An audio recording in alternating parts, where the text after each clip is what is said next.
নমস্কাৰ বন্ধু বান্ধৱীসকল, মনদীপ কিচেনলৈ আপোনালোকক সকলোকে স্বাগতম জনাইছোঁ। আজি নতুন ভিডিঅ' এটা লৈ আহিছোঁ। আজি মই মাছ বনাবলৈ লৈছোঁ। এয়া হৈছে গ্ৰাছকাপ মাছ আৰু ইয়াতে মই লৈছোঁ পিঁয়াজ, কেপচিকাম আৰু বিলাহী। কেপচিকামটো ইমানটো চাইজত কাটি লৈছোঁ আৰু পিঁয়াজৰ পাহিবোৰ এৰুৱাই লৈছোঁ। আৰু ইয়াতে লৈছোঁ মই পিঁয়াজ, আদা নহৰু আৰু কাজু আৰু এইফালে জলকীয়া 3টামান। আহকচোন ৰেচিপিটো বনাওঁ। আমাৰ কেৰাহী গৰম হৈ গৈছে।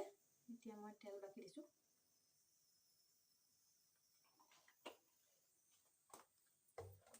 আপোনালোকে মাছটো এনেকুৱা চাইজত কাটি ল'ব, তেতিয়া ৰান্ধিবলৈ বেছি সুবিধা হয়।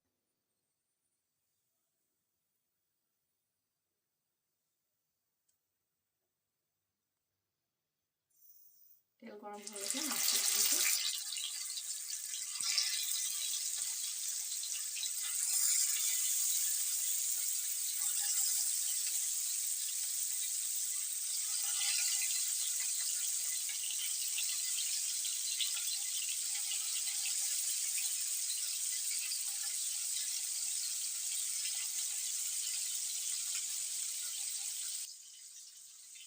এতিয়া মই মিক্সাৰ গ্ৰাইণ্ডাৰত আদা নহৰু, কাজু বাদাম, পিঁয়াজ আৰু জলকীয়া আৰু ইয়াত অকণমান পানী দি পেলাই এইখিনি পেষ্ট বনাই লওঁ।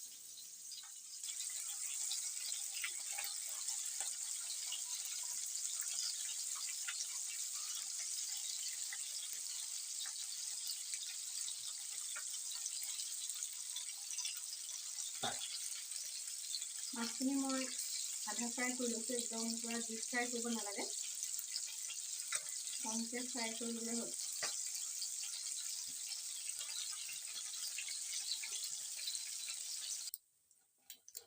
একেটা কেৰাহীতে মই কেপচিকাম, পাতখিনি আৰু বিলাহীখিনি অলপ ফ্ৰাই কৰি দিম।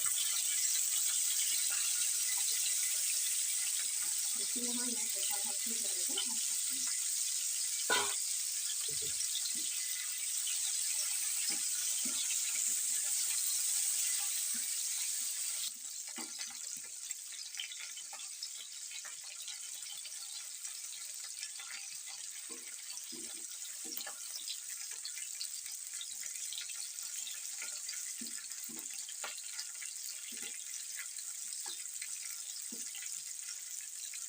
এইখিনি লৰাই ভাজি থাকিব।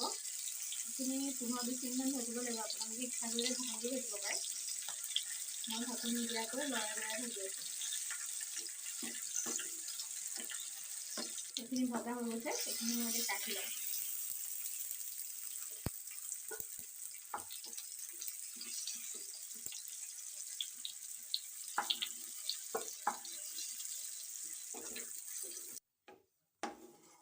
একেখিনি তেলতে মই পিঁয়াজৰ পেষ্টটো দি দিম। আপোনালোকে তেলটো চাই ল'ব, যদি আপোনালোকক দৰকাৰ হয় বুলি ভাবিছে তেতিয়াহ'লে তেল অকণ দি পেলাই গৰম কৰি ল'ব। এতিয়া মই পেষ্টটো দি দিছোঁ।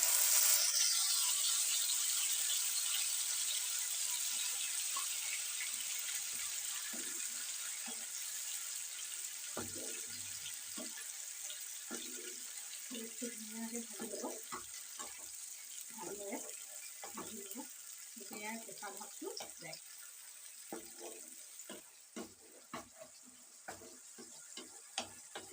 তেল বিৰিঙিছে আৰু ইয়াতে মছলাখিনি দিব হৈছে। ইয়াতে মই এতিয়া মছলা দিম। গেছটো অকণমান কমাই ল'ম।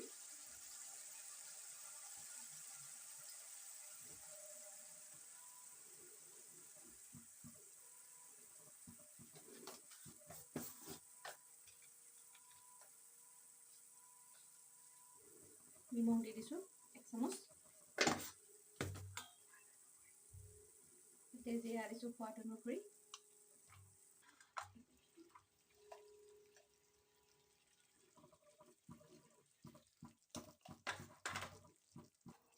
ইয়াতে মই জিৰা দিলোঁ, ধনিয়া গুড়ি দিলোঁ আৰু নিমখ দিলোঁ। পৰিমাণ অনুসৰি দি দিছোঁ। ইয়াতে এতিয়া মই হালধি দিম, পৰিমাণ অনুসৰি হালধি দি দিম।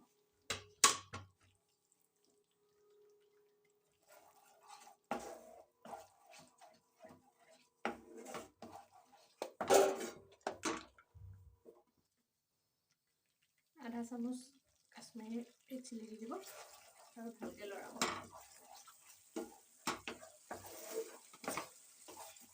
ভজা হৈ গৈছে। ইয়াতে মই টমেটো পিউৰি দি দিম। 1 চামুচতকৈ অকণমান বেছিকৈ দিব। এতিয়া মই ইয়াতে ভাজি থোৱা কেপচিকাম, বিলাহী আৰু পিঁয়াজখিনি যোগ কৰি দিছোঁ। ধুনীয়াকৈ লৰাই লৈছোঁ।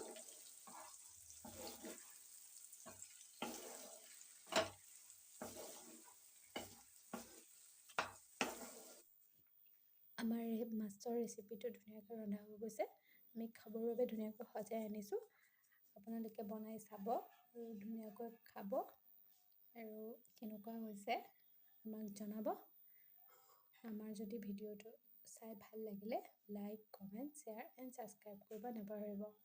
কেনেকুৱা ৰান্ধি পেলাই কেনেকুৱা লাগিছে খাই জনাব আকৌ দেই।